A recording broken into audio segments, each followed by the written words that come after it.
आज आपकी सोच, आपका जीवन, आपका भविष्य सब कुछ बदलने वाला है। ऐसी 5 सीख देने वाली हूँ जिनको जानने के बाद आप भी अपने जीवन में उतने आगे जाओगे जितना कि आप सोच भी नहीं सकते। आपके जीवन में पता नहीं ऐसी कौन सी घटनाएं घटती हैं जिनकी वजह से आपको ऐसा लग जाता है कि नहीं, हमारे साथ जो हो रहा है वो गलत हो रहा है, हमारे साथ जो हो रहा है वो भगवान कर रहे हैं, हमारे साथ गलत कर रहे हैं, ऐसा नहीं होना चाहिए। परंतु आज आपकी ये सोच या फिर ऐसी ही सोच जिनकी वजह से आप जीवन में बहुत पीछे चले गए हो, जिनकी वजह से आप सफल नहीं हो पा रहे हो, वो सब बदलने वाले हैं। आज हम श्रीमद् भगवत गीता के 5 श्लोकों पर चर्चा करने वाले हैं। ये 5 श्लोक श्रीमद् भगवत गीता का निचोड़ है। वैसे तो श्रीमद् भगवत गीता के सभी श्लोक बहुत ही महत्वपूर्ण हैं हमारे जीवन में, उन सब का बहुत योगदान है। आज हम यहाँ हैं, कुछ सीखना चाहते हैं, जीवन में सफल होना चाहते हैं, जीवन को बड़ा बनाना चाहते हैं, अपने जीवन में बहुत बड़े काम करना चाहते हैं, लोगों के जीवन में आदर्श बनना चाहते हैं। इन सब कुछ के लिए हमें श्रीमद् भगवत गीता के श्लोकों को जानना, पढ़ना, समझना बहुत ही ज़्यादा ज़रूरी है। और आज हम कुछ ऐसे ही 5 श्लोक इस वीडियो में लेके आए हैं जिनका अर्थ मैं आपको हिंदी, इंग्लिश, उर्दू या जो भी शब्द मुझे मिलेंगे या जिन शब्दों में मैं आपको बेहतर तरीके से समझा पाऊंगी, उन शब्दों का प्रयोग करके आज मैं आपको इन 5 श्लोकों का अर्थ समझाने जा रही हूँ। तो इस वीडियो को बिल्कुल भी स्किप ना करें और मेरे शब्दों को बहुत ही ध्यान से सुनें और इस वीडियो को एंड तक ज़रूर देखें। तो चलिए वीडियो को स्टार्ट करते हैं। और हमारा पहला श्लोक है जिसका अर्थ है, आपका अधिकार केवल कर्म करने में है, इसलिए कर्म करते जाइए। फल की चिंता करना आपका अधिकार नहीं है और ना ही फल पर आपका अधिकार है।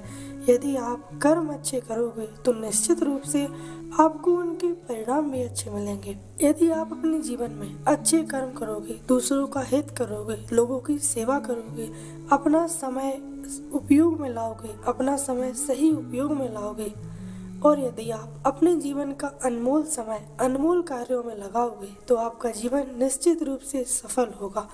हम पता नहीं कभी कभी ऐसे काम कर देते जाने अनजाने में जिनके बाद हमें बहुत पछतावा होता है, जिनके बाद हमें लगता है कि हमने ऐसा क्यों किया। तो कहीं ना कहीं आप उस मार्ग पर हो जहाँ से आपको सफलता मिलने वाली है, जहाँ से आप एक अच्छे इंसान बनने वाले हो। क्योंकि काम करके अपनी गलती देखना कि उसमें हमने क्या गलत किया, ये बड़ी बात होती है। काम करने के बाद अपनी गलती छुपाना और दूसरों की गलती दिखाना, ये बहुत गलत बात होती है। क्योंकि लोग हमेशा अपनी गलती छुपाना चाहते हैं और सेम यही हम भगवान के साथ करते हैं। हम खुद कर्म अच्छे नहीं करेंगे, हम खुद बुरे कर्म करेंगे और जब उनका परिणाम उन कर्मों के अनुरूप होगा तब हम कहेंगे कि भगवान ने हमारे साथ अच्छा नहीं किया, भगवान हमारे साथ ऐसा क्यों करते हैं, हमारे बुरे कर्म हैं या हमारे अच्छे कर्मों का ही हमें बुरा परिणाम मिल रहा है। हम ये सब फालतू की बातें सोचते हैं, लेकिन हमें ये सोचना चाहिए कि हमारे अच्छे कर्मों का फल हमें अच्छे समय के रूप में मिलता है और हमारे बुरे कर्मों का फल हमें बुरे समय के रूप में मिलता है। अगर हम इस जन्म में अच्छे कर्म कर रहे हैं और फिर भी हमें बुरा समय देखना पड़ रहा है, हमारे जीवन में बुरा समय चल रहा है, तो कहीं ना कहीं हमारे पिछले जन्म के कर्मों का परिणाम है या फिर हमें नहीं पता, जाने अनजाने में हमने कुछ गलत किया होगा जिनका परिणाम हमें भुगतना पड़ रहा है। लेकिन याद रहे, जब बुरे कर्म खत्म हो जाएंगे, बुरे कर्मों का परिणाम आप भुगत लोगे, तब आपके अच्छे कर्मों का परिणाम मिलना प्रारंभ होगा और वो समय आपके जीवन का बेहतरीन समय होगा। इसलिए उस समय में भी ध्यान रखना कि आप अच्छे ही कर्म करें। और इसमें भगवत गीता का दूसरा श्लोक है जिसका अर्थ है, जैसे समुद्र में नदियाँ समा जाती हैं लेकिन वह स्थिर रहता है, वैसे ही जो व्यक्ति इच्छाओं के आने पर भी शांत रहता है, वही व्यक्ति शांति को प्राप्त करता है। समुद्र में इतनी सारी नदियाँ मिलती हैं, इतना सारा जल मिल जाता है, लेकिन समुद्र फिर भी स्थिर रहता है। वह अपनी रेखा, अपना आकार नहीं बदलता। यदि समुद्र अपना आकार बदलने लगे तो ये संसार, जीव जंतु, प्राणी, हम सब मारे जाएंगे, सब समुद्र में डूब जाएंगे। लेकिन समुद्र कभी भी अपना आकार नहीं बदलता, समुद्र हमेशा स्थिर रहता है। यदि वैसे ही एक मनुष्य भी स्थिर रहे, कभी भी अपना स्वभाव ना बदले, दुख में अधिक दुखी ना हो, सुख में अधिक सुखी ना हो, दुख में उसे ये ना लगे कि ये समय नहीं जाएगा, अब मैं बहुत दुखी हूँ, अब मैं क्या करूँ, और सुख में उसे ये ना लगे कि अब अच्छा समय चल रहा है, अब कभी बुरा समय नहीं आएगा।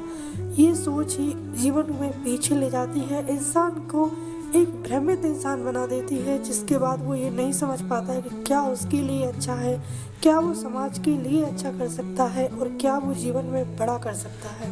इन सब बातों के बीच का अंतर वो नहीं समझ पाता और अपनी इच्छाओं के आगे वो हार जाता है और इच्छाएं उसे अपने बस में कर लेती हैं। फिर जब जैसा उसका मन करवाता है वो वैसा ही काम करता है। इसलिए ज़रूरी ये है कि आप अपने बस में मन को करो, ना कि मन के बस में खुद हो जाओ। यदि आपने मन को अपने बस में कर लिया तब तो आप इस संसार पे विजय पालोगे, लेकिन अगर आप मन के बस में चले गए तो ये संसार आपको हराता रहेगा और आप हारते रहोगे और जीवन भर एक दुखी जीवन जीते जीते एक दिन मृत्यु को प्राप्त हो जाओगे और आपका जीवन का जो अनमोल समय है जिसमें आप बहुत कुछ कर सकते थे, उस समय आप कुछ भी नहीं कर पाओगे। इसलिए मेरी इस सीख को हमेशा याद रखना।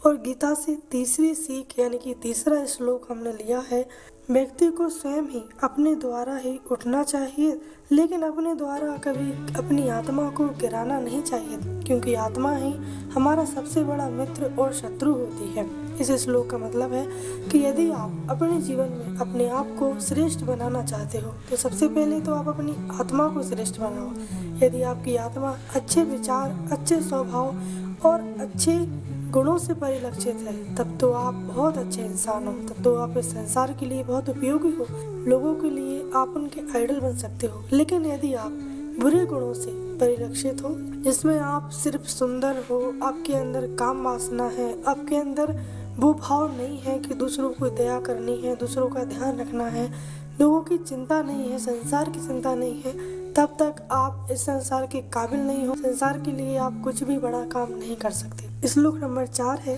भगवान श्री कृष्ण ने कहा है कि जो व्यक्ति सभी प्राणियों में द्वेष नहीं रखता, जो व्यक्ति मित्रवत व करुणामय है, जो ममता और अहंकार से रहित है, जो सुख और दुख में समान रहता है, जो क्षमाशील है, जो संतुष्ट और योग में स्थिर है, जिसका मन और बुद्धि स्थिर है, वो मेरा प्रिय है।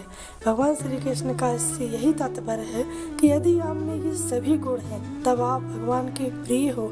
आप पूजा करो ना करो, आप मंदिर जाओ ना जाओ, परंतु यदि आप में ये गुण हैं तो आप भगवान के प्रिय हो।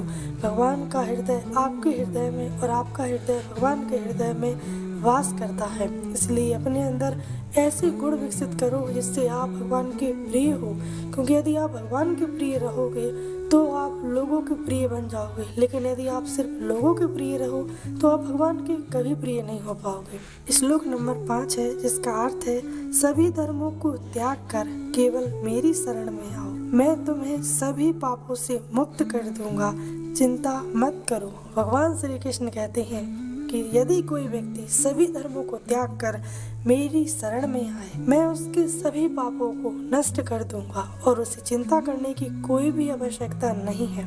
यदि आप अपने जीवन में सब कुछ त्याग दो, सुख दुख स्वर्ग नरक सब कुछ छोड़ दो, जीवन की सभी चिंता यदि आप भगवान को दे दो कि आज से मेरा जीवन आपके हाथों में है, तो आपको भगवान स्वयं देखेंगे, स्वयं आपकी रक्षा करेंगे, आपका जीवन फिर वही चलाएंगे।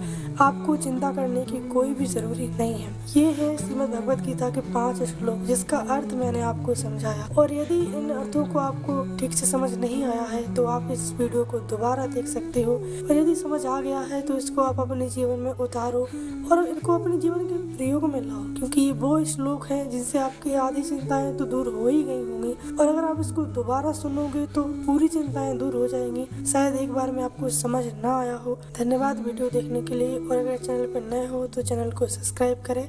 जय श्री कृष्ण।